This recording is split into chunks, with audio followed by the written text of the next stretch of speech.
Hey everybody, welcome to When Words Fail, Music Speaks. My name is Blake. I'm joined by James Cox. Today we have a special guest for the podcast, Casey Allen. For those of you who don't know who Casey Allen is, I'll be glad to tell you who he is. So he is the former drummer of Southern hardcore band, I guess is the best term. Is that what you guys would consider that? I would say so, yeah. It depends. Like, it's one of those things in the heavy genre that, depending on who you ask and you start talking subgenres, you can make some people mad real quick. Yeah, but yeah, I'd say let's go for that. I was like, that seems like the most appropriate way to coin that or use that term right there. But yeah, anyway, Southern hardcore band Embracing Goodbye. Casey Allen pulled a Dave Grohl or Aaron Gillespie, however you want to do it. Whenever he started his duet act, Season and Snare. But now Casey is the frontman of the up-and-coming pop group. Again, I don't know if that's what you guys would consider yourselves. I was like, this is pretty poppy. I can get behind this. It's different, for sure. It's different. It's different. And we'll talk about that. We'll roll into that a little bit. But Heartmouth is the name of the group that he is in now. We're really excited to have him on the show today to talk about that and so much more. So hailing all the way from Raleigh, North Carolina, ladies and gentlemen, welcome Mr. Casey Allen. Thanks for having me, man. Hey, Mr. Casey, what's going on? Yeah, man, this has been a long time coming because I look back at the message that I sent you about coming on the show, and it was September, and I was like, "Oh, it's already September." Yeah, that was way back in September, and I never did anything else with it, and it totally slipped my mind. Holidays came, and I just lost track of time, and me and James were talking the other day. James is really good with the interviews because he sets up all these great interviews. I don't get to sit in on them every time, but and I'm really jealous that I was not here for Yogi from Demon Hunter. Oh, you had Yogi on. Yeah, Yogi on. And I was like, oh, that is cool. He did give you a shout out, so he did give me a shout out. Yes, I asked him to do that just for you, so I'm thinking of you, man. I'm thinking of you.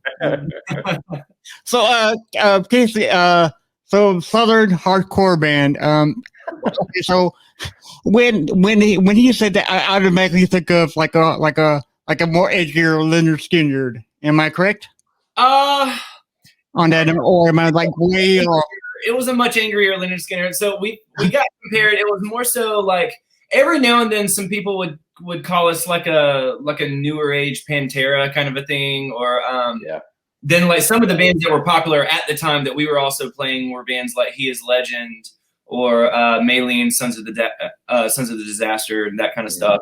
But I mean, I'd play with Skinner. I don't care, I'd be we'd probably scare the crowd there, but yeah.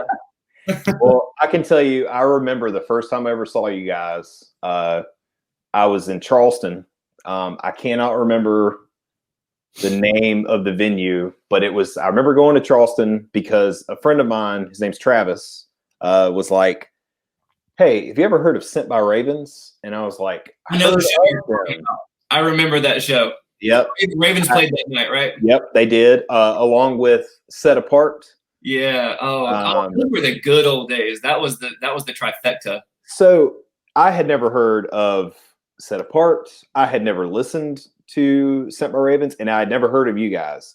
So imagine young, impressionable mind that is Blake at this show, and I'm standing there, Set Apart played, and I was like, wow, that's cool. That was really good. That was really, really good. It was mean. Yeah. And then you guys come out, and this is before y'all used to intro or walk out to Don't Stop Believing. I can't remember how you guys got started that show.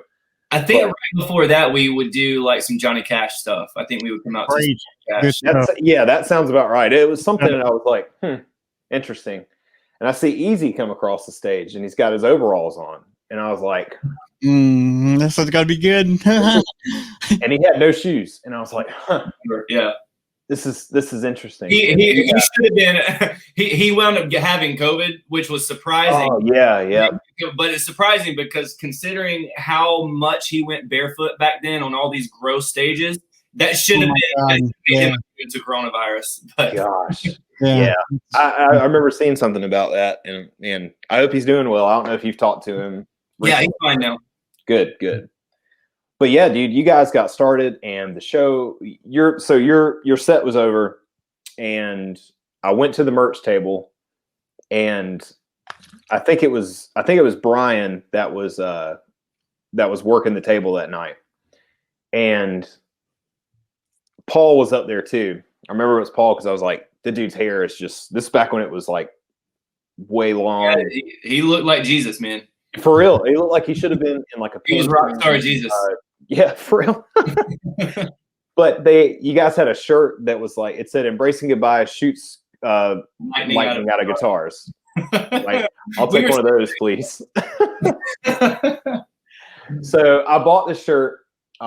He threw in the CD. It was Rock and Roll Ain't Dead, and so I was like, "This is awesome. This is like my new favorite band." Sent My Ravens played. So I was like, these are three bands that I just discovered in one night that I am now infatuated with. This is a whole new level for me. My music taste is expanding. And I wore out that album. And then you guys came to Harmony Church in Sumter, where I live. That was like a huge gym that we played, right? That show. Right. I remember and the power kept going out. Yeah, that's right. So I had worn out your first album front to back over and over and over again. You guys didn't play a single song from that album except for Jezebel, but you threw in the Mr. Brightside cover into it, and I was like, this is amazing. But the songs you guys were playing, I was like, this is also amazing. I'm going to go to the merch table and buy this album. So I bought Evolution, and that was when I met Patrick. And so Patrick also sold me a shirt and the CD. And I remember the power kept going out at that show, which was incredible. And it made for a good time because everybody just went along with it and just kept singing. And it was packed out, man. Yeah. At a church. Like, it was cool. Like, and then I saw you guys for your final show in South Carolina. It was in Hartsville. I remember that. At another church. This is a funny story, and I have to tell it. And if my wife listens to this, she's probably going to kill me. But there was a girl I was dating at the time that I had already promised to take to that show, and we broke up the night before. So, oh, man. Did you still take her? I still took her because I was like, look. You took your ex to a show. Oh, tell me, too, that she had never been to like a heavy show. She had. Kind of, sort of. I think she had, but I don't think she was a huge fan of it. So I was like, all right, look. You know, like the first time anybody ever goes to a heavy show, it's like, it's cool, but at the same time, you're kind of scared for your life. You're just imagining that plus the awkwardness of having to be there with your ex. Oh, well, yeah. So I felt bad, and I was like, look, if you want to still go, we can go. Like, I mean, I'd like all good, but we're done, just so you know. Car. Just go, right? So, I got to say, it's an awkward ride there. It's an awkward ride back home. Anyway, so that was over with, and then you guys kind of disbanded. You did the reunion show. I think it was in Raleigh. Yeah, 2014. Yeah. Yep, and that was incredible, just because it had been so long, and like, you guys mixed up older stuff, newer stuff. We had all the lineups on that show too. Like Travis came out and Patrick came out, and like unreal. First time that we ever had both like Travis and Patrick on a stage together at the same time, and that was right. That I was in heaven the whole time. It was so much fun. Oh man, there's a video on YouTube right now of you guys playing Jezebel, and it's like all you guys together, and it was just it gives me chills every time I watch it, because I'm like, man, this is such a fun time in my life. Just so many great memories that come back whenever I think about you guys and going to those shows and the people I was hanging around with at that time, and just it's special to me. So that's just so cool. But once you started expanding and you started, Embracing Goodbye was over, you started announcing you were doing Season and Snare. I was like, oh, this is cool. And then I listened to it and I was like, Casey's got like an angelic voice. You For do. somebody that can just rip on the drums so hard, he's got a great voice. This is so cool, and it was neat because I learned about all the different instruments that you could play, and I was like, he really is like a Dave Grohl. That is the highest compliment I think I've ever gotten. I don't know that I'm worthy for that, but I appreciate it. Oh, he's beyond worthy, dude. It is incredible. And then when you announced you were doing Heartmouth, got me excited because like, oh, this is cool. I'm following everybody as much as I can. Yeah. And when you put out Worth It, and we played it on my other podcast, Not Religious, I had several people message me and was like, hey, what was the name of that song that you played again? And I was like, well, we played like 3 because we always like do little music. I was like, wait a second, you got to specify. And it was cool. There was a lot of people that got turned on to Heartmouth through that episode that we did. So awesome. Thanks for playing it on there too. Yeah, of course, man. It's a good song. It really is. Thank you. But James, do you want me to take this first now that I'm done ranting and gushing over him? Just for like nostalgia's sake, I had a memory coming back because you said the first EG show you ever saw was the Charleston show. Yeah, and I have very fond memories of that show, which makes it even better that was the first time you ever saw us because I remember. So bringing it back to Easy, he was having a bad night that night. He had just gotten a new bass. Mm-hmm. We opened that set with Jezebel. Mm-hmm. I think we opened with Jezebel that night. And Easy had like a new bass, and he could not get any of his gear to work right. He was having a bad night. All of his gear was working right. He couldn't get sound out of it. So like right when it's near the beginning of the song where we had that breakdown and then I can't but that part. And Easy, first song in, took his new bass and just started smashing it, and just, pieces flying everywhere. JJ from Ravens, he had like a piece, he had to like dodge it like the Matrix, he had like coming at him and stuff. And like I remember seeing everybody on the front row just being like, who are these guys? Thinking that we do every show, which was not. He was just really frustrated that night, and he just demolished all of his gear first song in. And then in true Easy fashion, we got time to play the second song out of a whole set, and he's like, I don't have a bass to play. I don't know what to do. Oh gosh. No, I had no idea that was going on. It seems like I do remember something like that happening, and that might have been one of those things that made me say, "Thank you." What am I doing here? But I love it. Yeah, I can't go to Charleston or think about Charleston without thinking about Easy, just like hurting people in the crowd from bass flying everywhere.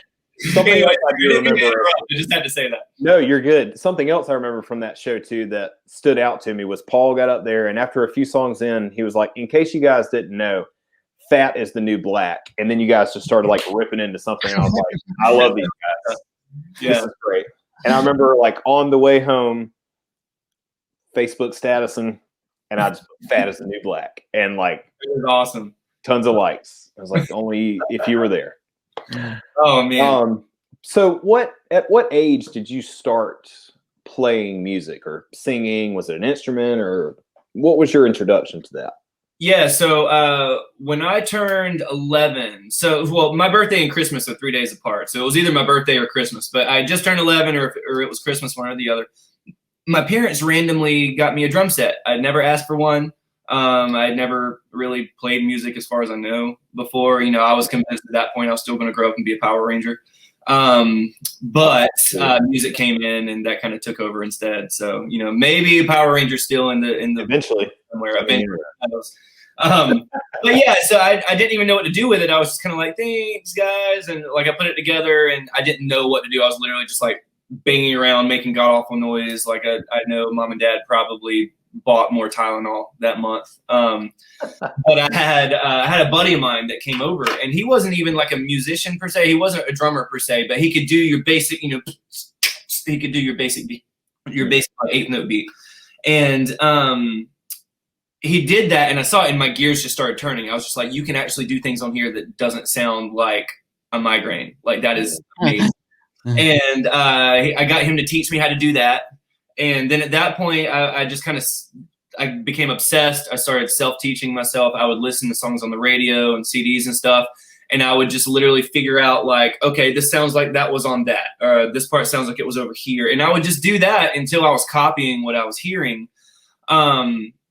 And that's something that my parents always said that I did when I was a kid. They said that I would always do like impressions, whether it be of like actors or musicians, singers. I was just always like impersonating people. And I guess that's why they wanted to see how I would do it with music and stuff. I started taking drum lessons from Ivan Hampton. He was, remember like Luther Vandross, like R&B from the 80s and stuff. Yeah. He was Luther's drummer, and he does work with like Beyonce, Usher, like all these R&B cats, like Crazy in Love by Beyonce, like that's him on drums on that song. Oh wow! And he decided to settle down after Luther Vandross died. His wife lived in Clayton, which is like maybe 20 minutes from me. And so there's a music studio there, and he was offering lessons. I was like, yeah, I'll take lessons, cool. And he taught me like a lot of other foundational stuff. But honestly, like I only took lessons for probably about 2 years because I was an angsty little emo kid that wanted to play loud rock and roll all the time. And he had me doing more like, bossa nova, samba, a lot of Latin grooves and stuff that actually makes you a good musician, At the time, I was like, no, I just want to thrash. Like I was listening to everything, so I quit, and I was telling myself, like I want to play really technical music on drums. So like either play jazz or play metal. And like the emo kid that I was, like I was drawn to metal. And that was kind of my start to music. And then like along the way, I just started picking up, I wanted to write. I wanted to be able to write songs. And it was hard for me to write a song the way I wanted to, like just on a drum set, which is a non-melodic instrument. So I just picked up guitar and piano both around the same time, around like age 17, 19, and just learned basic chords along the way, just enough to be able to kind of write out song ideas that I had. And there's kind of like two sides to the way my brain works when it comes to the like instrumentation. Like if I'm on drums, I just want to play loud rock and roll. You know what I mean? And then it's funny, I'll do that. And then when I pick up a guitar or piano, I'm playing like really like ballad, like super chilled out stuff. Like you wouldn't think is something that I would care about. So it's fun to be able to just like be an animal behind drums and just like throw my body all over everywhere. And then just pick up a guitar and just do the whole like singer songwriter kind of a thing, And then along the way there, just naturally, I got to where I was wanting to record all the time. But I didn't have a lot of money. And so I couldn't always afford like studio time. And I had friends along the way that had studios that are like, look, just like, do session work for me on drums when I need you. And then, I'll record you for free. And that was really nice. But it got to the point where I was wanting to record more than the work I was being asked to do. So I was just, at that point I was like, well, let me learn how to like record myself. Let me learn how to go about music production and, the music side of things that involve sitting in front of a computer screen and editing for hours. And, all those things mixed together just kind of led me to kind of what Heartmouth is now. Heartmouth is definitely the most laid back project that I've ever done. Yeah. But at the same time, it's fun because it's something that I get to do completely on my own terms. And that's been fun. Heartmouth is really a solo project. Mm-hmm. But with that being said, it's fun to have that freedom to bring in anyone and everyone for any given song that I want to do. If I'm writing one song where it needs like a lot of shreddy guitar stuff that I can't do, like I call up Patrick. Yeah. And then I've had, like my friend Ashlyn, that's not even like an actual like musician. She just has a really sweet voice. And there was one song I was working on where I wanted a female voice on. I'm just like, hey, come over here and track. She's like, I don't even know. She'd never like put on headphones before, and like got her through that. So it's fun to have a project where I can literally bring in anyone and everyone depending on what I need to do. And that's kind of like my goal for what I want to do in music is just to be able to write songs the way I want to, but, not to have just like a set band or like set band members or whatever. It's just like, it's kind of all of our collective project. You know what I mean? It's something that everyone can be proud of, which is something I've worked really hard towards and want to keep working at that. Cool. Yeah. So before I get to my next question I have for you, I got to know, cause you are a really good drummer from what I heard on my Apple Music, program. Blake's the drummer, so I gotta know. Okay, so they're just really long, and I like. Okay, so who? Okay, so there's been talks about who is the best drummer of all time, either Neil Peart or John Bonham. Okay, so I'm a Bonham guy. If I have to pick between the two, I'm gonna go Bonham. Bonham just does it for me, man. Too. I don't know what it is about him, but Misty Mountain Top, man, he just suckered me in from there. You know. So I love. Don't get me wrong. Like Neil Peart. Neil Peart, Yeah. You know, he's very methodical. Right. Bonham has more of like Neil Peart's funny because he's like he has a very methodical approach to rock and roll, and then John Bonham is kind of just he puts that rock and roll attitude into the playing, and I just always related to that more. Like I grew up listening to a lot of the Who, so like I love Keith Moon. Like yeah. Oh my god. Big thing that made me want to like go crazy on drums when I'm behind drums is because you never saw Keith Moon where he wasn't just like he was like Bigfoot is blurry. You know, you never see that picture. It's like he was always moving so fast that he was just I was like, I want to do that, you know? Yeah. I would be Animal from the Muppets, you know. Keith Moon, like, Animal from the Muppets was based off of Keith Moon. Real life dude, real life animal right there, you know. Yeah, for sure. So we're going to take you back all the way to your high school days. Sure. Are you ready? All right. It's been a while. Let me get in the time ball. Okay, so as you were growing up and as you started your lifelong journey with music, in your high school days, did you have any aspirations to start a band in high school, or was it way later that you was like, okay, I learned the drums and the guitar, so you know, what was it like later life, or did you start in high school? That's essentially what I'm asking you. So this is going to be a story that's going to make me seem like a terrible person, but fun at the same time. So yeah. So I started drumming when I was 11 and stuff, and then I got obsessive, you know, like I said earlier. So like in high school, really the only extracurricular things I ever did in high school was like I ran track and cross country. So I would do that, and then at that point I would come home and I would hurry up and either do my homework as fast as I could, or I was just like, it's just homework. We don't have to do that. What's a C, you know? And I was practicing drums. C is passing. Yeah, C is passing, you know? So let it ride. Yeah. So no shame there, I guess. Kids watching this, don't be like me. But no, so I would spend literally 6 to 7 hours a day just up in my parents' attic practicing drums. Like, no exaggeration, it would be at least 6 hours a day. I was obsessed. So this would have been my late sophomore year going into my junior year. I had a buddy of mine, and he played guitar, and we were like best friends, right? And we wanted to start a band, but it was one of those things. It was just me and him, and we never made it out of my attic. You know, we wrote like 3 songs or whatever. But we had like a big falling out. I don't even remember what the falling out was over, but we had some, you know, high school drama falling out. And I remember right before we had our falling out, we went to go see. There was a show nearby. And there was a lot of heavy bands playing. And at the time, I'd never listened to heavy music at all. Like for me, heavy music was like Switchfoot just released The Beautiful Letdown. That was heavy, you know. No, that's why. Like Reanimation by Linkin Park was the first CD I ever bought. So yeah. It was what?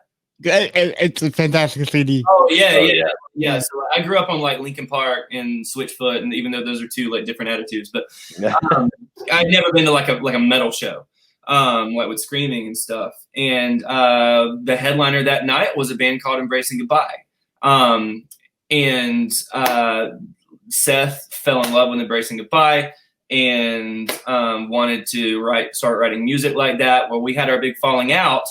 And one thing that he said that stuck with me, he said that you will never amount to anything in music.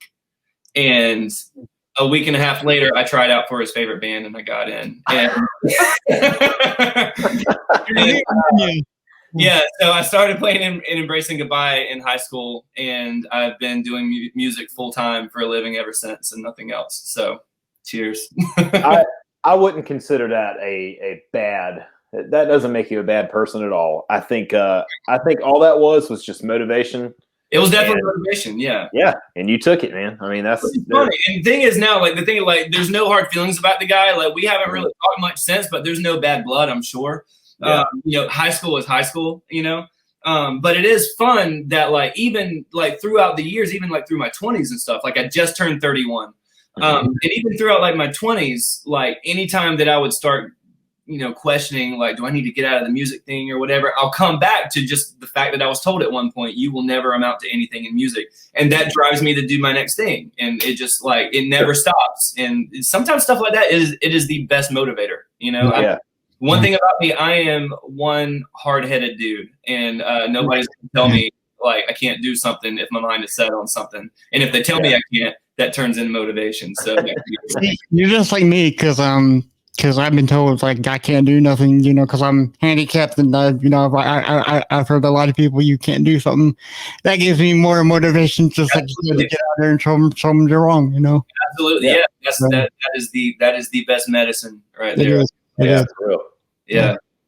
So you mentioned this isn't my next question, but I thought it was interesting. So you mentioned that when you were in high school and you had the band, it was just you and the guy, and you guys kind of just wrote songs or whatever. Mm-hmm.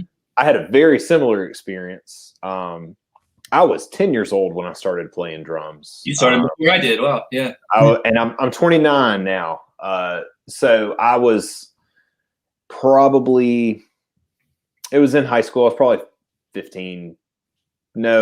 14, 15, something like that. Anyway, was in a band with this guy that I had known since we were in like kindergarten. Yeah. And kind of lost touch for a while there. Kind of reconnected once I started playing drums, and he was playing guitar. He was a huge Nirvana fan. Yeah. Looked up to Kurt Cobain, lived by Kurt Cobain, like just everything Nirvana, right? So we started playing music, and all he wanted to do was Nirvana songs, but not like the hits, like the deep underground, like songs that I had no idea even existed. Yeah. And this was before, like, you could easily just pull it up on YouTube or Spotify or anything like that. You had to really dig deep to find these songs. So I was like, how do you even discover this? So I started playing music and started writing songs, and they sounded a lot like these underground Nirvana tracks. And I was like, Corey, I think we probably, if we're going to be like a cover band, we probably should stick more with like Come As You Are, Heart-Shaped Box, something like that. Something that people know, you got to play, and something they can listen to, because I don't think a lot of people know these tracks. And that led to a huge falling out between us. And but it was so funny because we had that little band. We were called Pyronite. Nice. Pyronite. Nice. I'm pretty sure there's still a MySpace page somewhere. It's then changed names to The Old, and then changed names to The Pacifists. Oh, that's a great name, though. And then went back to Pyronite. So it was like this. But it was so funny because, like, I was a big Blink. I'm still a big Blink fan, but like I just wanted to play Travis Barker stuff all the time. Mm-hmm. He was really into Nirvana. We had another guy that would play with us occasionally that was really into Dream Theater. So you could see like all these things are trying to mix, and they just can't. Let's play Nirvana at 182 style tempo, and let's do it in 13/16 time. Yeah, for real. Like it did not. Did not work. So that's one reason why Pyronite is no more. R.I.P. So who would you say is your biggest musical influence, like when it comes to songwriting, playing, anything like that? Yeah, so it changes depending on what I'm doing. So for me, like I guess like starting off growing up, drumming, it was literally like the two you've already mentioned, like Dave Grohl and Aaron Gillespie. Especially like growing up in the late 2000s, playing music like during like the scene days and stuff. Like Under Oath was, that they were the best. And watching like Aaron go from like being an animal behind the drums and also being able to sing while he was drumming at the same thing was something that I personally like connected a lot with, and was something I was trying to do. And then to watch him like step out and like start the almost and stuff, and saying like, oh, like drummers can like, they can do things too besides just be in the back of the stage. And like that was a big motivator for me. And then, you know, it was, you know, anybody in the scene, you get like crapped on for saying this, but like I really cared more about Aaron Gillespie before I ever really truly learned about like Dave Grohl and like the Nirvana and Foo Fighters story. It was like, you know, but what can you do? You go up and then you do, you know, you learn your history and stuff. And then watching Dave and his journey too, it was just like, that was kind of what I was doing, especially at the time. That was before I started getting into like full songwriting and getting into the pop world and kind of, you know, leaving the heavier scene and stuff. I was just playing rock and roll at the time. And like, there was nobody better than Dave and Aaron. And then like nowadays, like getting into things, I basically have like two big people. It's Ryan Tedder from the singer of One Republic. He is my like songwriting hero and singing hero too. Just the things that he does with his voice, it's just out of this world. So anytime I want to just try to do like a vocal workout to try to just like get stronger with my voice, I just try to do literally anything that he does, and that is a workout. And just like his ability to write a hit, you know, like he's written so many hits, like for, you know, Beyonce, Leona Lewis, and Adele, and like literally anyone and everyone. And that is a goal of mine. I would love to write just a huge song that somebody huge can take and sing. And I get a lot of I've got nothing but all just respect and stuff for him. He's a hero of mine. And then probably my favorite artist, an Irish singer, his name's Dermot Kennedy. And if you ever follow my social media, you probably see me posting a song of his on my story like every other day. That's just one dude that if you ever find those, you know, it's very rarely you'll find those people who write something that you don't just listen to and appreciate, but it like moves your core. You know what I mean? And that is somebody that does that for me. The way he goes about his lyricism, and then the way he delivers his lyrics, it shakes my insides in the best way. It just makes me feel alive. And no matter what is going on in my life, the happy, the sad, anywhere in between, that is one artist that just always moves me on a very like existential level. And you hold on to those because they're so few and far between, you know. And then that's kind of my big motivator for what I want to do with new stuff from here on out with Heartmouth releases. It's been, you know, nearly a year since I've really had an official release, but I've been working very hard over the past year nonetheless. And a lot of it is just from having discovered some of my favorite artists and stuff like this, and wanting to be able to make sure that anything I release is nothing but the most like sincere and passionate delivery that I can give to something. So yeah, those are kind of my influences across the broad spectrum of things. Yeah. Sure. Nice. They're all good, you know, inspirations, you know. Yeah. Because inspirations is a very good thing, especially when it comes to music. You have something to go off towards that, you know, and try to make your music better, you know. Absolutely. But I know that no instrument can be totally mastered, but out of all of the instruments that you can play or you played in the past, is there anyone that you mastered, and which of those is your favorite? Whether it's drums, singing, guitar. I will never say that I mastered any instrument whatsoever, but I will say this is that I'm a musical hack. So what I do is I play a lot of different things, and I know a bit about like production and stuff now.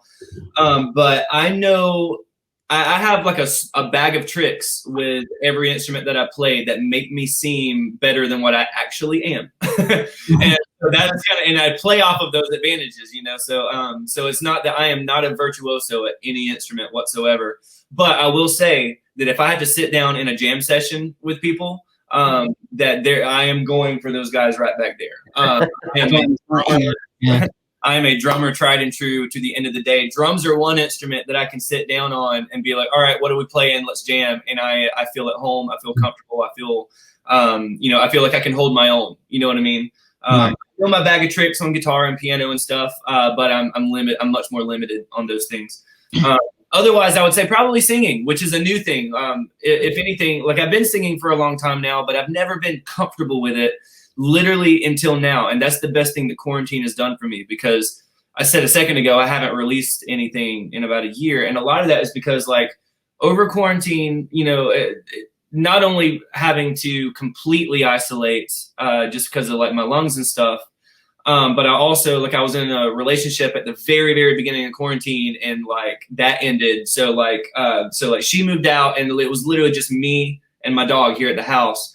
And that gave me time to just sit. Like I didn't have to worry about being quiet certain times of the day or night or whatever. It was like I could literally come in at any time and just practice my voice. And one thing that was happening beforehand is I would always try to sing like really aggressively, I guess sometimes, even like in the pop stuff I was playing, like I was singing really aggressively and I was always blowing my voice out.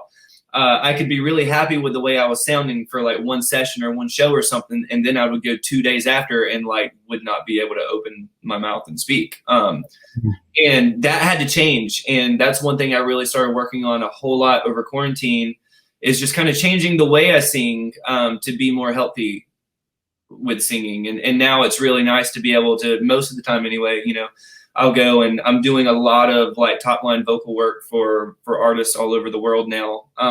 Nice. So I'm constantly like, there'll be multiple times per week where I'm doing vocal sessions that last, 3 hours at a time. And it's really important to me now to be able to do that and be able to not only hold out for those 3 hours, but then to also wake up the next day and be able to do it again, Right. So yeah, singing has been like that's a new thing for me to say that I feel comfortable doing it. But yeah, I would say to answer your question, bring it back. I'm giving you really long answers. I'm sorry. Yeah, drums and singing are the two things that I feel most comfortable with now, for sure. Okay, so now that you said that, I have another question that has a two-parter for you. Okay, so I'll try to keep the answers in under 20 minutes apiece. No, man, take your time. Take your time. So if I came in and I'm like, okay, I want to learn how to play drums, what's the first thing you would teach me how to play with the drums? It would not even be anything to do with the drums. We would practice making sure you can tap your head and rub your belly at the same time, and then with your hands and be able to do that. And coordination. Yeah, right. Coordination for sure. That comes before even touching a pair of drumsticks. Okay, same question, but with singing. Breathing. Same thing. Before you even try to match it up. Yeah, same thing.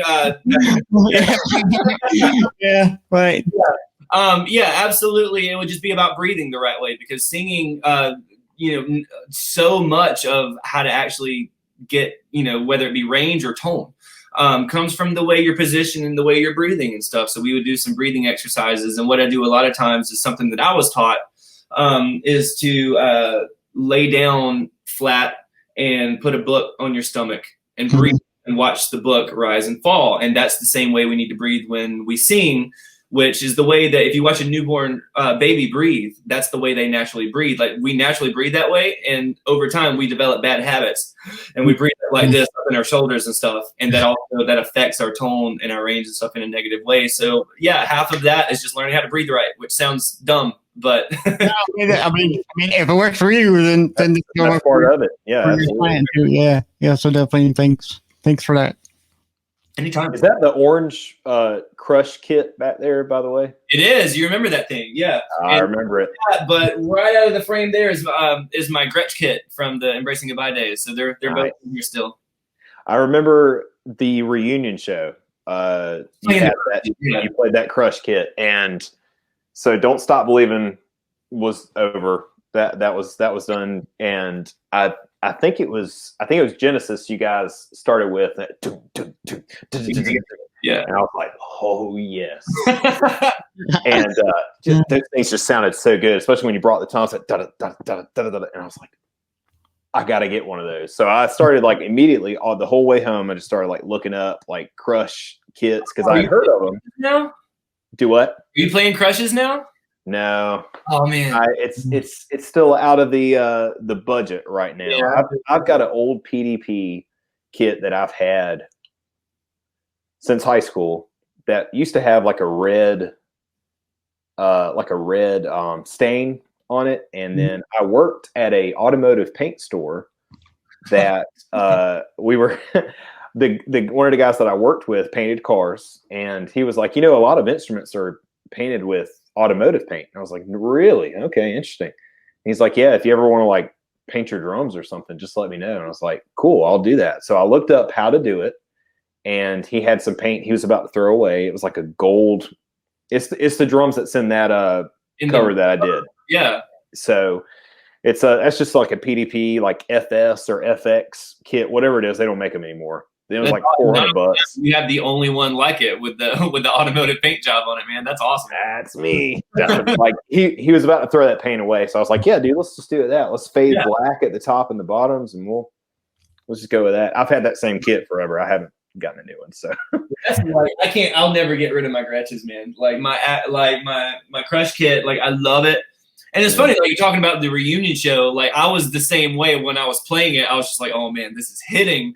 Yeah. The Gretsch kit, don't get me wrong, it's great. Like it's my go-to kit anytime I'm doing any kind of session work, or if I'm doing something pop or country, or anything that's a little bit lighter, I'll reach for the Gretches. But anything rock and roll, man, like the Crush, it's all ash. It's 100% ash. Yeah. And they just, you can tune them low without farting out on you, and like they punch you in the gut, and I love it. It cuts, yeah, man. It just cuts through everything, especially all those. And I remember messaging you about a snare that you used for Evolution, and it was I think it was a pork pie.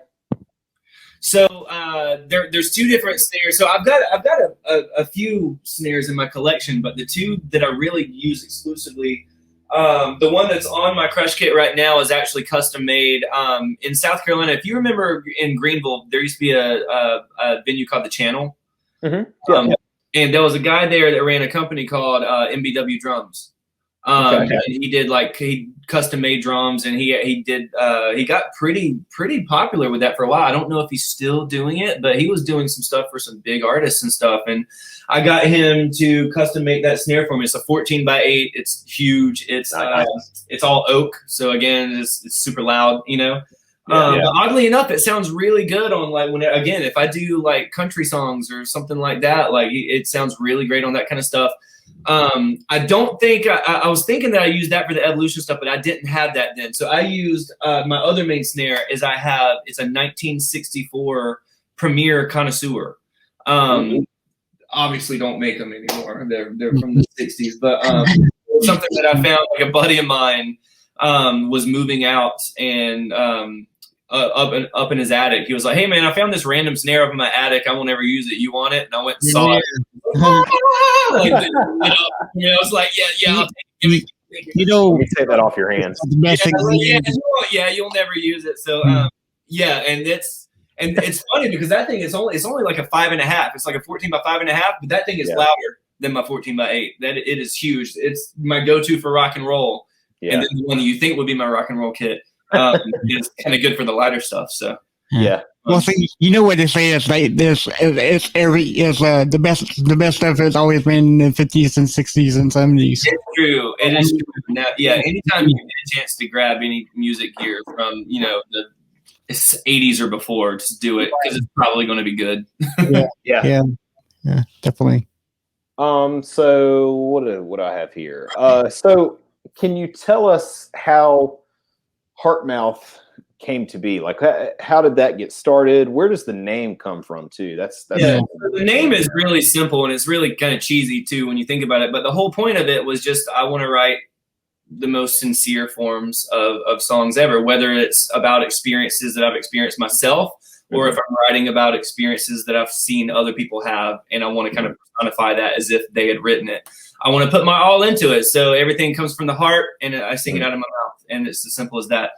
The way it came about was, sorry, what? That's perfect. Oh, thank you. Yeah. That name is perfect. Yeah.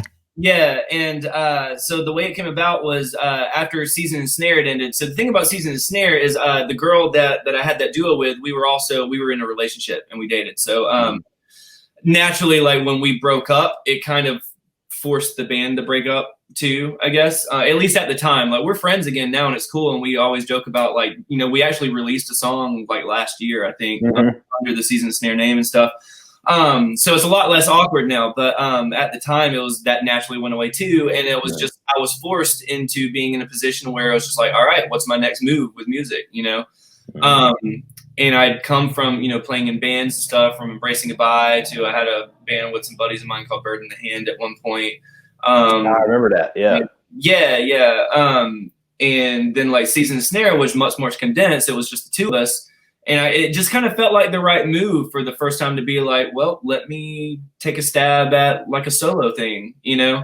And yeah, it kind of just came from a point of, you know, just where I was in life. It just kind of made sense to go solo. And I was at a point too where I really wanted to do things like completely on my own terms. You know, I was like really hard headed at the time. I was going through like my quarter life crisis, and I did not want to compromise on music. You know, like you've been in a band and you know how it goes where, you know, you get something you're in love with, and then one of your bandmates are like, no, we can't do that. And a lot of times that's good because, I mean, I still stand by the fact that collaboration is the best way to go about music. And even though I'm solo, I collaborate all the time on almost every song with someone. But at the end of the day, it still gets to be like, I don't have to worry about releasing it if I don't 100% believe in the song and if it doesn't mean anything to me. So yeah, it just kind of came out of just where I was in life.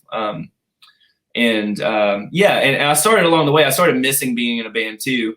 So I recently, like this past year, even though we can't play shows yet, obviously, but I joined my buddies. They got a band called the Bronze Age. It's like pop punk. I say pop punk. They get mad when I call it that. It's really just like rock and roll.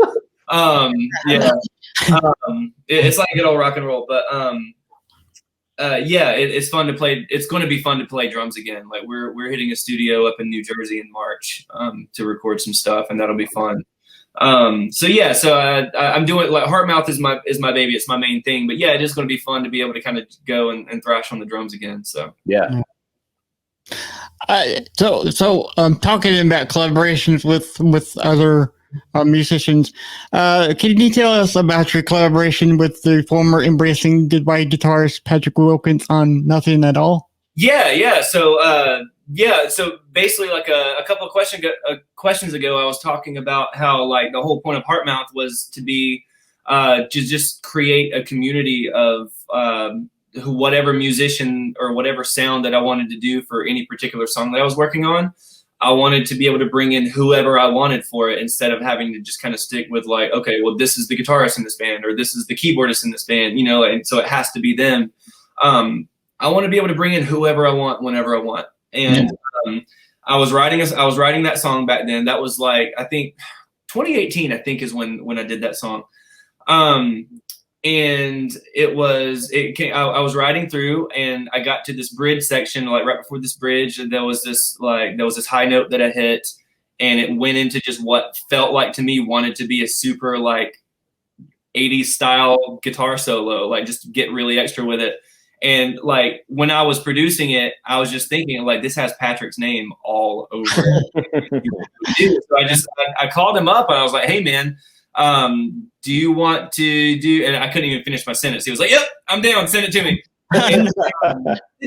Literally, like, and you know, Patrick, like he is a machine, but he's also so humble too. And like, he sent something back. It was not long. I want to say it was the same day or day after or something like that. It was very little turnover time.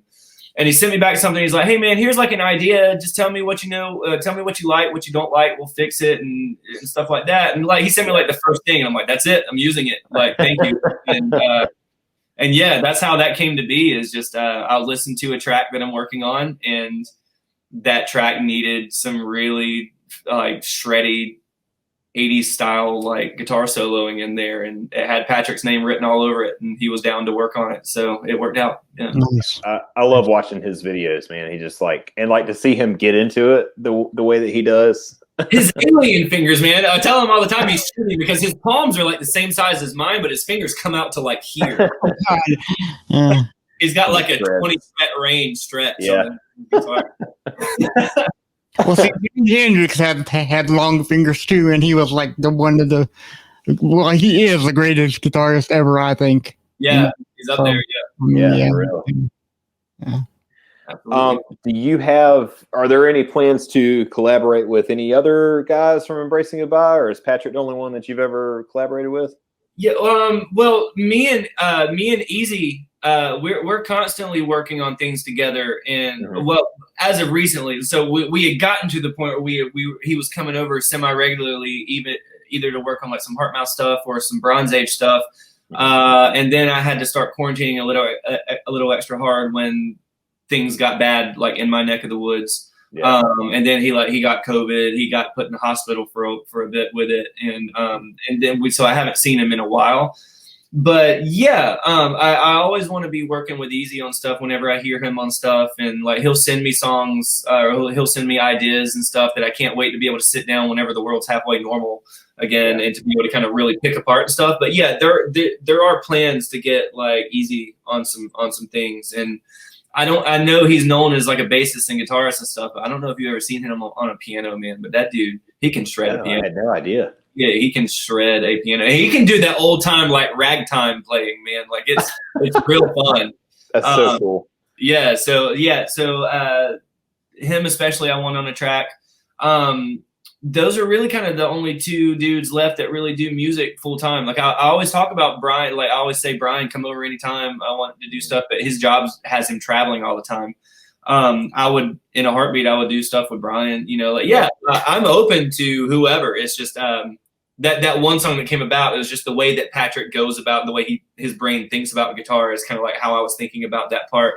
So I went. But yeah, I would love to have all the dudes on here. Yeah, that'd be cool. Yeah, for sure. So we're going to talk about your single, I think The World is on Fire, and I think that's like one of the greatest songs I've ever heard in my life. Especially that it's a really telling song today. But I was watching the video over and over and over today, and first time I watched it, I'm like, okay, well, there's a song coming up. It's going to be a great song, right? It's going to be like a mellow song. Nope. Next, sorry about that. the next screen is a 4,000-pound juggernaut tank. Just not what I thought it was, man. So for me, I think this is a telling song about today's situations that we're living in now. Yeah. But the question that I have for you is, in the song, you said that I don't think I can live without you, right? So is someone telling you, is that song about a person or about the whole situation of the whole world right now? So, I mean, it was really written towards the situation as a whole. So that song is really kind of like an anomaly of kind of what I do. Like, because at the time I had other releases set, and this song was written real quick within, written and produced within 2 weeks time or something, from the point of like having the first idea to the point where like it was getting sent out to master, and that kind of thing. And we had a lot of different people working on that song. At the time I was trying to make Heartmouth the band. So I kind of had like bandmates, but then it was still, we were reaching out. We had other people involved and stuff in there too. And that was a very big collaborative effort from a few different people. There wound up being about, I think there was like 6 or 7 people involved in that song. Wow. And when I first got the idea of that song, I wanted to write a song. So my favorite movie of all time is Forrest Gump. And there's a lot of Forrest Gump references in that song. In the movie, there's like that song is just chock full of Forrest Gump quotes. Yeah. The song was kind of about that, but then at the same time, when I first started getting ideas for like this Forrest Gump type song, it was really cheesy. Like I showed it to a couple guys, and I could tell really quick, like they were really trying to politely be like, well, we should probably rework that a little bit, and like, I'm just like, yo, does it suck? No, yeah, it kind of sucks. I'm like, all right. And then right about that same time is when like COVID was really getting hit bad. And it was also like 3 days after George Floyd died. And the world, like we were, really the world was responding to that. Yeah. And between the pandemic going crazy, the politics going crazy, racial injustice, it's like everything was powering down at once. And then at that point, that song just wrote itself. I reworded it a little bit, and it was really quick at that point. And it was funny at the time because I was telling those guys, like, all right, let's hurry and get this out quick because, like, if COVID goes away really quick or something, this song is going to be dated before it even gets released. Right. And it's funny because now it's been nearly a year since that song is out. I think we released it in like early May, something like that. And so we're coming up not too far from a year from that song being out, and I feel like it's still just as relevant now as it was then. Every bit, yeah, for real. It really is. So yeah, but to answer your question, no, it wasn't about someone specific for me, as much as it was just the thought of anyone that's near and dear to me, family, friends, anything. I don't want to live without them, and we're living in this time where, you know, you catch this thing and you could have so much as a sneeze and be fine, or it can take you out. And the certainty of that is really scary. And, you know, you're just thinking, you know, I don't want to live without you. You know, that's kind of where that line came from. Yeah, well, that's a beautiful song, man. I know that Blake had a question about the drums on that song too. Yeah, so when the drums kick in, I was listening to it a few days ago, and when the drums kick in, I was like, it's very Aaron Gillespie-esque. Was that, yeah, like, it, so I don't know if that was the intention. That's based on your reaction. Yeah. Okay, all right. So I forgot what the song is, and I can't believe I forgot it, but it's on Define the Great Line. It's one of the, like, really long instrumental songs that they have on there. To Whom It May Concern, maybe? To Whom It May Concern, yes. So, like, you know how, like, the drums... Yeah. So I was like, I'm getting a lot of Aaron Gillespie vibes. So I wanted to ask you if that was intentional. If not, kudos to you, because I thought that, and I thought it was super cool.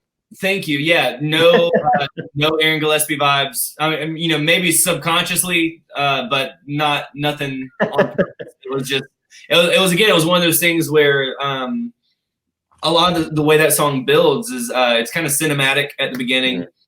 And then the first verse and first chorus kind of has like your chilled out kind of a folky vibe. Mm-hmm. Second verse kicks in and it gets electronic. And that's another side of what Heartmouth does. I'm really big on, you know, the electronic side of things too. I love those sounds and stuff. Mm-hmm. And then it just, the way the song was building as I was producing it, I was just like, this needs like just to go rock and roll here, mm-hmm. you know? I got my friend Jesse, who actually he's the singer and guitarist for the Bronze Age that I'm drumming for now. But at the time we were just friends. He's playing all the guitars and stuff during that big drum part. And I was just writing to what it felt like the song needed doing. Like there's still the whole song has this like 4 on the floor thing going on that just kind of I feel like it makes the song more anxious that way, which is kind of what I was going for. But I wanted it to have like a rock feel at the same time instead of just that like in the club 4 on the floor thing. Yeah. That's just kind of the beat that came out. But yeah, that's cool. I will gladly take a Gillespie. So with all your songs, I know they all feel like your children, right? But is there one song in particular that's your favorite by far, or just like a little bit more liked than any other? So some of my favorite songs right now are songs that I haven't released yet. I've written a lot of songs since my last official release last May, and I'm also doing a lot more. So one thing I've done over 2020 is I started networking a whole lot, and I'm working with a lot of other producers from all over the world that have me like singing on their tracks and stuff too. So there's going to be a lot of stuff coming up in the next year or two that's going to be like so and so featuring Heartmouth that I'm doing songs for. Cool. And there's a lot of songs there that I really love that were some really cool collaborations, and then some songs that I just worked on my own time that I'm really, really loving. There's a song that I have called Ben that I'm going to be releasing sometime soon. I'm still deciding if I want it to be a single or I'm kind of teasing the idea of doing an EP. But that song I really like because it's super experimental. And there's another song that I wrote right after my last relationship ended called Is This What You Really Want? That's going to be coming out. That I like that song for a couple of reasons. I mean, I think it's got a shot. I like where that song is going, just as far as the putting on my business hat, taking my artist hat on. And I feel like it has some potential there, but at the same time, like that song meant a lot because like that's writing that song like helped me get over that relationship. Like, you know what I mean? Everybody has like their crutches and stuff. And it was funny. Like after I wrote that song, I'm like, all right, I'm good now. You know what I mean? Whereas before, you know, when you're going through hard times and stuff, it's bad. So that song is near and dear to me just for that. But yeah, so there's a lot of songs unreleased now that I'm looking forward to. If I had to pick a song that's currently out now that means a lot to me, definitely I think The World Is on Fire is up there just because of everything we just talked about, even though it still feels like that's like an anomaly of a song. It kind of felt like that was like, let's put Heartmouth on break because here's a song that needs writing and let's put that out. Right. Now let's go back to what I was working on before, you know. But definitely probably that song. It's hard to say, man. Yeah, if I had to pick, I'm just going to say that song. But yeah, I think I'm more excited right now over some of the stuff that I haven't released yet. It's kind of like a whole new chapter of kind of stuff I'm going for. It's got a little bit of a different sound. I feel like I've gotten a lot better at production and writing and mixing and stuff since then. So it feels like it's going to be like a real level up from the stuff that's out right now. Awesome. Can't wait to hear it. That's going to be fun. Yeah, I hope so. Yeah. That's the fun thing is like I try not to get too attached to my songs now because a song is yours until you release it, and once you release it, that's not your song anymore. That's your song. You know what I mean? Right. Your song, and anybody else who listens to it, and it's not up to you to decide if it's a good song or not anymore. You know. Yeah. So I enjoy the songs of mine while they're just mine. Once they're not mine anymore, once they're out, I kind of try to just remember them enough to be able to play them live and stuff, and otherwise just try to focus on the future. Oh yeah. Well, you definitely want to have something to build on too. You know, it's like, and you're not alone in that. I've heard a lot of people say the same thing. Like, the song's out. It's time to move on. I got to work on the next thing. So, what is the, speaking of that, what is the writing process look like whenever you're putting your music together? Yeah. So, it kind of changes depending on like if it's just something that I'm doing all myself or if it's something that I'm working on like other producers and stuff with, that can change a little bit. But if I'm doing my own thing, typically it kind of depends. So I try to test myself in different ways. I'm actually taking Ryan Tedder's songwriting masterclass as we speak. It's like a month long. Cool. Nice. So I'm learning a lot of new things from that too. But most of the time, if I'm just doing things for myself, I will wait until I have something inspire me. I'll be like in the shower or something, and a melody line will come into my head, or a certain set of words will come into my head, and then that will spark a writing session, and I'll usually write something around that, and then the song kind of builds around that, and at that point, the song kind of takes care of itself for me. You know what I mean? Yeah. Other times, there'll be times like if I'm working for someone else and they're like, hey, I need you to write vocals over this instrumental or something. Mm-hmm. At that point, you have to, and I'll be like, okay, what do you want it to be about? And they'll be like, whatever, you know? So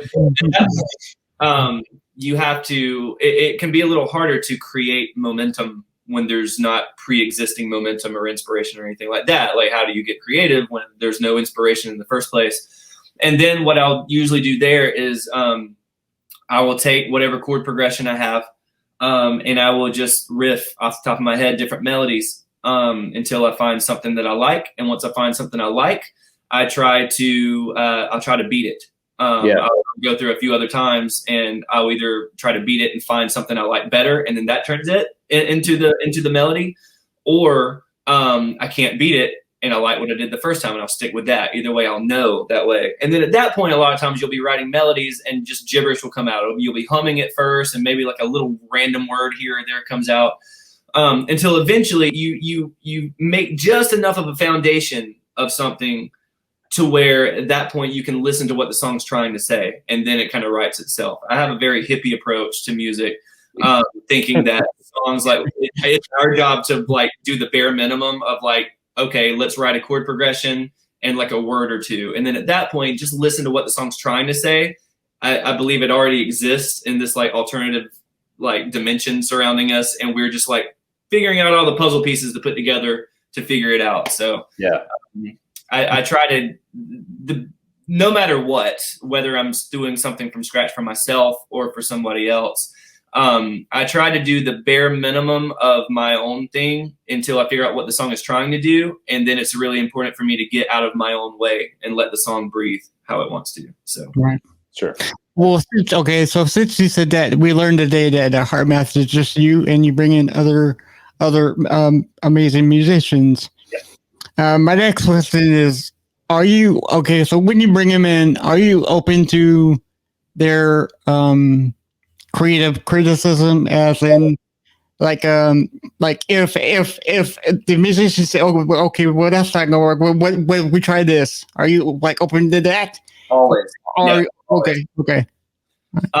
Yeah. So again, even though I'm like kind of doing my own thing, the best music, 9 out of 10 times anyway, the best music happens with collaboration. That's, what is the point of music to begin with? Like music is one of the very few things in the world that everybody from all different corners of the world, different belief systems, non-belief systems, sexes, orientations, whatever, that's something we can always like listen to. And even if it's a different language that we don't know what the actual words are, the music can move us in the same way. Right. Music is meant to be a collaborative thing, to either create or to experience. So yeah, you have to be open to creative criticism and stuff like that, because the only thing that they're trying to do is just make the best piece of art possible. And, it's really important to get out of our own way, of our own egos. Because at the end of the day, all I care about is a good song. Right. Yeah.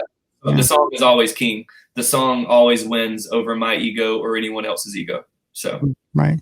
Yeah. Well, it's funny, yeah, you mentioned that because about several days ago, I was looking at over YouTube and I saw the Metallica song "Sad by True" sung by another band and did not speak English. I didn't know what they were talking about, but I knew exactly what they were talking about at the same time. Yeah. So very, very amazing that music can just bring the whole world together and just relax, Absolutely. And again, like, call me a nerdy white guy, but I love Bon Iver. And if you ever listen to Bon Iver lyrics or whatever, like, I'm not convinced he even knows what the heck he's talking about. It makes no sense, but at the same time, like, I don't know of hardly any artist that has written music that like makes me feel so deeply than any era of Bon Iver. It could be his old days of just doing folky stuff or his new days now where he's doing all sorts of weird stuff. And either way, it's just like, it's so beautiful to me because I don't know what the heck it is about, but at the same time, I know exactly what it's about. And it's weird. Yeah. Cool. So we've talked about it briefly because, a lot of musical acts are impacted by COVID in the sense that they can't play live shows right now. Mm-hmm. Some of them use that to their advantage, and it's like, okay, well, during this time, I'm going to write, do whatever. How much of an impact has it had on you? Has it been more of a positive impact or more of a negative impact when it comes to your music? It depends on the day. Like, I can say today, positive, but we could be doing this interview tomorrow and I could be in a bad headspace. Sure. Like, one thing about this pandemic is it's always kind of like we don't know what tomorrow holds these days. Not that we did beforehand, but nowadays we especially don't. And there's some days I can wake up and be more equipped to handle the way the world is now than others. Yeah. Happen to be having a good day now. So, yeah, nice. Yeah. So it really just depends. One thing I will say that's happened over the course of this year is, even though I haven't been able to play shows, and that feels like it's making me go crazy right there. I have probably actually done more this year, even though it doesn't seem like it on specific days. But when you go look at the grand scheme of things over the past year, I have done more for my music career behind the scenes than I ever have in my life. I'm doing, like I said before, like I'm working with a lot of different producers now from over the world, and doing more collaborations now, working on more songs than I ever have, not only my own songs, but other people's songs as well. Like, people are coming to me wanting to, like, I feel fortunate to be co-writing on other people's songs and stuff now, even if it's not for like a release for me. Right.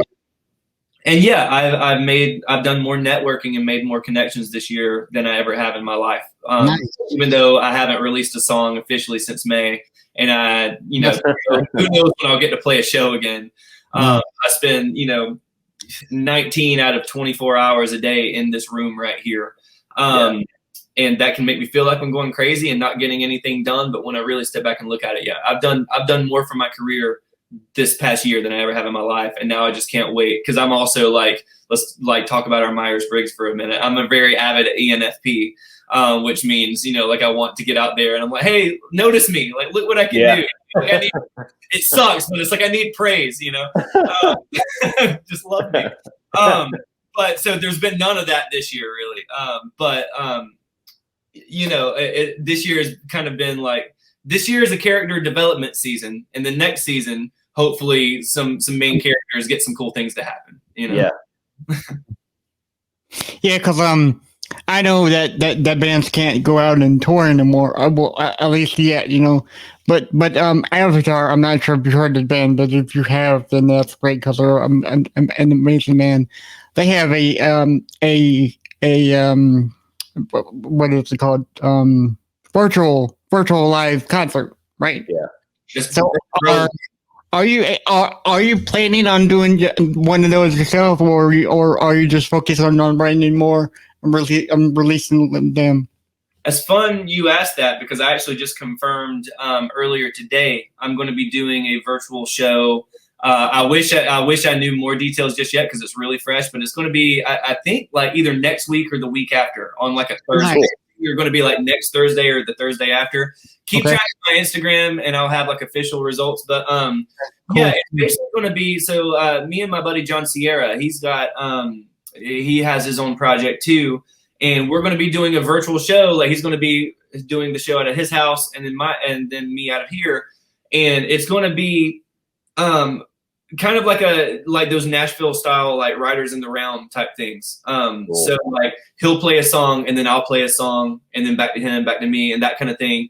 And then we're going to be talking about the origins of the songs and how we go about songwriting, similar to how I've talked about it with you. And just like how these songs came about and the inspiration for them and that kind of thing. So that'll be a fun thing. So yeah, that'll be an Instagram live within the next couple of weeks. So yeah, be looking out. Awesome, amazing. So do you have any music guilty pleasures? No, I don't, because I am not guilty about anything I listen to. If you look at my daily, I get roasted for this all the time, and I don't even care because if you look on my Spotify at my daily drives or daily mixes or whatever, it'll literally be like 1 minute, like with the heavier music right now. I am so into a band called Spirit Box. I don't know if you've heard of it. Yeah. Spirit Box is my thing, and then the very next song that will come on is like Exile by Taylor Swift, and I do not care. Like, and then there's anything and everything in between. Yeah, I don't believe in guilty pleasures. If you like it, don't be guilty about it. Yeah, there you go. That's a good way to look at it. Yeah, because I have a very eclectic music catalog in my Apple Music, and it goes from like Children Bodom to 99 Problems by Ice-T. Yes.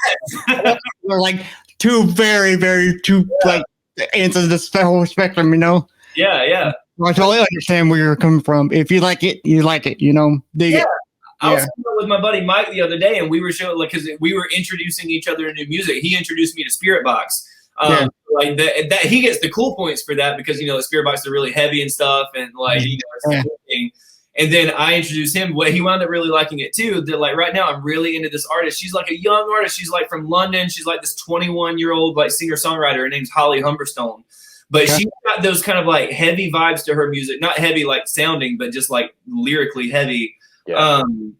Just like it gives you that same feeling like listening to old like Radiohead and Bon Iver, that kind of stuff. I compare it to like Dermot Kennedy, that kind of stuff. They're just like you listen to your music and it makes you just feel things. You know what I mean? Yeah. And that's what I like show him. He's like, how'd you find like this person? Like I'm just like, I don't know how I found her. I think it was like an Instagram ad or whatever because I probably also like Taylor Swift and Lorde and stuff like that. Yeah. I probably I checked it out and I fell in love with it. So yeah, like I have no guilty pleasures. I will listen to anything and everything. only thing you have to really sell me on is country. I'm really picky about my country. I either love it or I hate it. And you got like Johnny Cash. That's that's not good. We can remain friends, dude. You don't talk about legend like that. Yeah, Johnny Cash is the man, dude. Yeah. So whenever I started dating my wife, her name is Allie. Whenever me and Allie started dating, we merged once we started getting serious, started talking about getting married, we merged our Apple Music accounts. And it's so funny because it's interesting. But what is cool about it is, like, I'll get in the car, phone automatically starts shuffling through music, and it'll play whatever my normal stuff, and then like a power ballad will come on, and it'll be like Chicago or something, and I'm like, I'm not changing it. This is a good song, and I just keep driving, and then whatever Slayer, whatever comes on, and I'm like, I'm not Slayer. Probably up to like getting older, or maybe just the times are changing, or some kind of combination of the two. But remember back like when we first met each other, like during the scene days, and like EP was a thing, that sort of thing. You had to be real picky. Like if you're in a car with your friends, pressure is on when it comes to what comes on. You know, it's too. Sure. You got to play what is cool, and that was the thing. And then now, like I can be playing a song that's considered cool, and then next could be a song that's like I would like compared to my friends. They'll go to change it, and I'm like, don't you dare. The song is on my recommended for a reason, okay? Yeah. We'll be just a bunch of hardcore kids, and I'm like, you're going to sit here and listen to Evermore, and you're going to like it. Well, okay, so since I'm talking about this, I got to ask you this before we go to Blake's question. But on this podcast, it's called When the Words Fail, Music Speaks, right? So, is there a song that really moves you in a way that you can't explain it to other people? Like describes you, like there are many. You know what I'm saying? Okay. So when you said that, like a certain thought came into my head, which like when I say it, it's going to sound like it's really depressing and morbid, but I really mean it in like an oddly somehow like peaceful and like comforting and beautiful way. Mm-hmm. But I don't know if y'all, maybe I'm just weird, but if you've ever thought about like whenever our time comes to die, if you could, like, nobody wants to die, but at the same time, if you could die like on your own terms or whatever, like if you're laying on your deathbed, you know you have like 4 minutes left to live, which is roughly the time of any given song. Yeah. What would you want playing you out? And there's a few for me, just because those are songs that just feel so moving like that, you know? And there is one song, hold on, I'm going to pull it up because I can't even, there's a song called Once I Was Loved by, I think her name is Meredith Garlow or something. Melody Garlow, Melody Gardot, sorry, Gardot. It's called Once I Was Loved. And that is one song, like every time I hear it, I swear it almost moves me to tears. Like, it's crazy. Like, I highly recommend listening to that song, but only listen to it at a certain time. Don't listen to it at 2:00 in the afternoon around people. You gotta be up, like, go for a night drive at the end of a long week when you're beat down and listen to that song, and it is crazy. So that is one of them. After Rain by Dermot Kennedy is another song that just makes me feel alive. And it's saying I've got a few by him, like his title track off of his record called Without Fear is another one that just like, as that song builds, that song feels like a thunderstorm. And it just feels epic. So definitely. So I know that's kind of morbid, kind of depressing, but it's meant to be like a beautiful thing.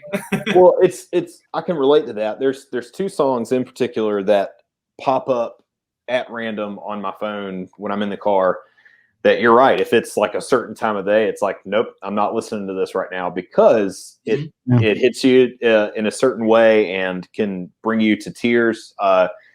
Mine would definitely be Hear You Me by Jimmy Earl. Like, hits me every time. That song got me through a lot of days right after my grandpa passed a few years back.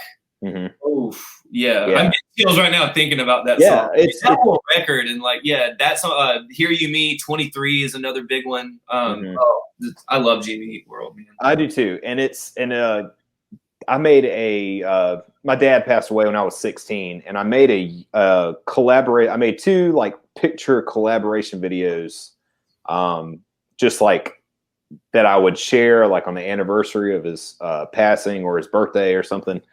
And the first one I did was not actually to that song. It was to "Hello, I'm in Delaware" by City of Color. Yeah. And that was another one that like it would hit me if I heard it just at random. It would be like, this is not a good time. Let's just skip it right now. And then I made another one too, "Hear You Me." So like those songs, and my mom really likes those songs too. You're just trying to wreck people's lives when you play I know. Sorry.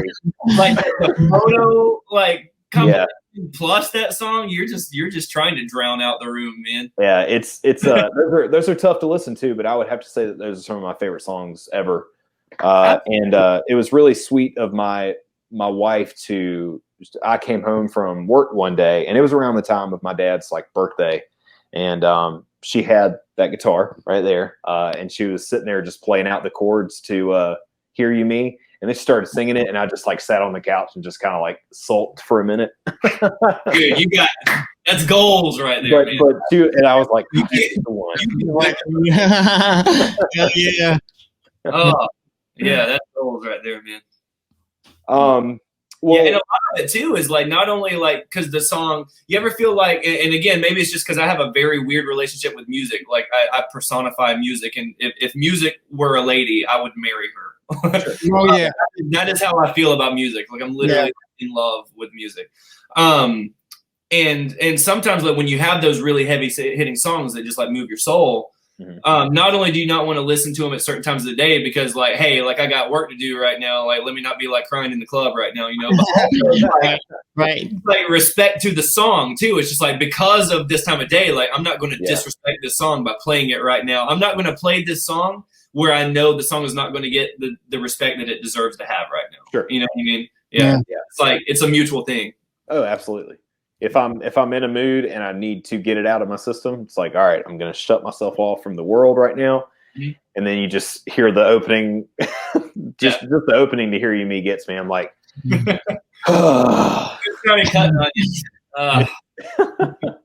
but anyway, if you could open for any band or singer or a group of any kind, living or dead, who would it be? Living or dead, that makes it interesting. I will go ahead with my gut feeling. Dermot Kennedy, possibly even Louis Capaldi. I feel like that would be a really good time. I'm trying to think of dead musicians that I would love to play with. I think that, it would obviously be amazing to open for like the Beatles when they were all alive. You know what I mean? Like that would be a crazy thing. I don't know if I've ever written music that would belong on a bill with them, but just to be them would be awesome. I know last year I sang the national anthem at Dorton Arena in Raleigh, and that was a stage that that Jimi Hendrix played at one time. And just even though he was dead, just being in like the kind of feeling that gave me as an artist to even be standing on the same stage performing as a legend like that, just like it gave me chills. It's a very humbling experience and stuff like that. So possibly even stuff, something like him. I don't know. There's too many I could say that I'd share with you. But yeah, first thing that comes to mind is probably Dermot Kennedy. Cool. I feel like he would work with what I'm actually doing right now. That could be like something that I feel like is a tangible thing to work towards. Yeah, absolutely. And just use that motivation. Use that motivation all the way back from high school. Exactly. You're never going to amount to anything in music. Exactly. Right. Show them what you got. Yeah, for sure. So we have 2 more questions, and we'll let you go because I know you're tired. It's almost 12 here. I don't know, y'all. I'm a night owl, so I'm good. Dude, I can't sleep until like 2 o'clock. Yeah, don't wind down my nights. I will wind down sometime in between 2:30. And there you go. There you go. Luckily, I'm not I would love to be a morning person, but I'm not. But luckily, with my career, there's hardly ever a reason for me to be up too early. So I usually wind down around 2 a.m. and I usually start waking up around 10. Yeah. Okay, that's not a bad schedule, you know. Yeah. So, well, you've told us you were writing some songs. So, how far do we have to wait to hear those songs? Or is it gonna be next month or like next year? It won't be next year. Okay. There is a chance that you'll hear some of my like featured songs where they're not necessarily all Heartmouth, but like I've been working a lot with a lot of like electronic producers doing top lines for them and stuff. There's a good chance you'll start seeing those maybe next month, if not next month, definitely the month after. As far as like personal songs of mine, like just complete Heartmouth stuff. Again, I'm deciding on if I want to do an EP or keep doing the singles thing. From a business perspective, it makes sense to do singles. But there's a collection of songs I have right now that feel like a collective story. And I'm debating on an EP. So I wish I had an answer for you that was a little bit more concrete than that. That's fine. It definitely will not be next year. Probably won't be next month. But it shouldn't be too much longer after that. Yeah. Well, I understand that it takes a good while to produce music. So, you know, I mean, please don't rush me, you know. Yeah. I mean, there's some songs right now that are done, and even like I was going to release throughout 2020, and like again, like when everything started happening in the world, like the COVID stuff, the George Floyd stuff. I kind of canceled a lineup of things I had right now because it just felt like it felt like I needed to be quiet right now. Like there's bigger fish to fry in the world than people needing to hear my music, you know? And I just want to wait until it feels right to release. So there's songs ready to go right now, but I want to do it when it feels right. But at the same time, you can't wait forever because like if you wait for things to feel right, then you'll never get done. You know what I mean? That's the thing. But yeah, I mean, you'll definitely hear some stuff. Like it's almost February. You will absolutely hear some new stuff from me before spring gets here. Cool. Or by spring. Perfect. I don't know if you listen to a lot of podcasts, but Matt and Toby from Emory have a podcast called Bad Christian, and they kind of do their little updates of what's going on with the band on some of their episodes. And they talked about that one time about how it's easier to do the singles just little by little, and then boom, just drop an album. And it's like everybody already knows it, but still, like, yeah. So I feel you on that. It's singles are a great way to constantly, work the algorithms on Spotify and stuff like that. And the more music you release, you'll work those algorithms depending on the kind of response that you get for it.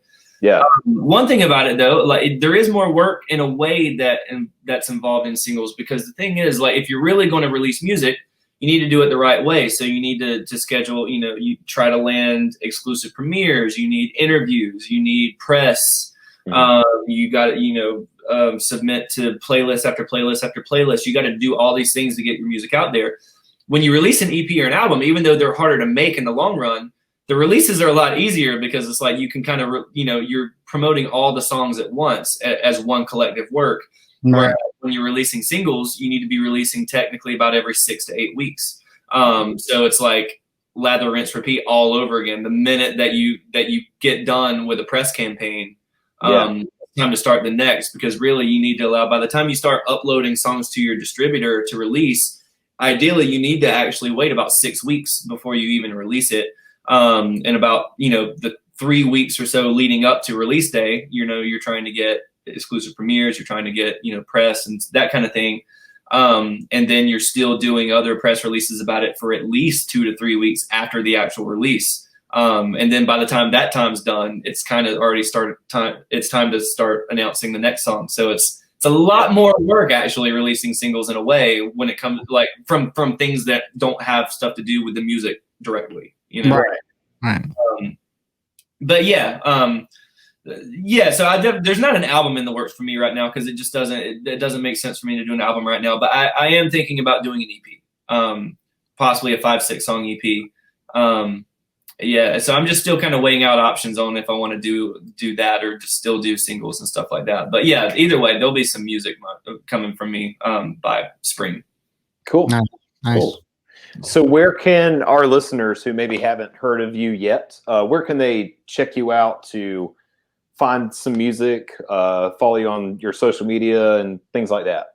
Yeah, so pretty much across the board, you can find me at Heartmouth Music. I see my handle is below my name right here. If you, I'm probably on Instagram more than anything. Yeah, Instagram's kind of my thing. But yeah, at Heartmouth Music across the board, and then literally anywhere you listen to music, you can find what I've got released. Spotify, Apple Music, iTunes, if that's your thing, Google Play, Deezer, Tidal, all the things. So what's the best service that you found that people cater towards more, whether it's Spotify or Apple Music? Spotify is the coolest. Okay, yeah. Spotify's the main one that everybody goes to. You know, I will say I think Apple Music sounds a little bit better. Yeah, but, Spotify is just cooler. Yeah. Well, can't beat it. Well, we do really appreciate you coming on. You know, like Blake said, it's been a while since, you know, I mean, to try to get you on, but I really enjoyed this conversation with you. That's my fault. Yeah, thanks so much for having me. Yeah, yeah, no worries. I know you said it was like September, but I swear, like I'm and now it's, you know, my brain is still in last March. So Good man. It doesn't seem like any time. Cool. Yeah, thanks so much for having me. I really appreciate it. Yeah, no problem. Yeah. And we do hope that you'll come back later on once you get more singles released. You know, maybe we can talk about them. You know, I'll be on anytime. Yeah, awesome. I would love to do like a follow up, like with anybody that we've interviewed. At post-COVID, shows are happening again. What is the feeling of being able to be on stage in a crowd of people again? I'm sure it's just going to be an amazing feeling. So I can't wait. It's like I said earlier, like I'm kind of like a feral cat right now. Like you're going to have to work to domesticate me again, but at the same time, I cannot wait until I can. There you go. Well, Casey, thanks again, man. Really appreciate it. Stay safe out there. And thank you guys for listening and watching this video. And everybody stay tuned for more content coming soon. Make sure you go check out Heartmouth. And we will catch you guys next time. Peace. Next time. See ya.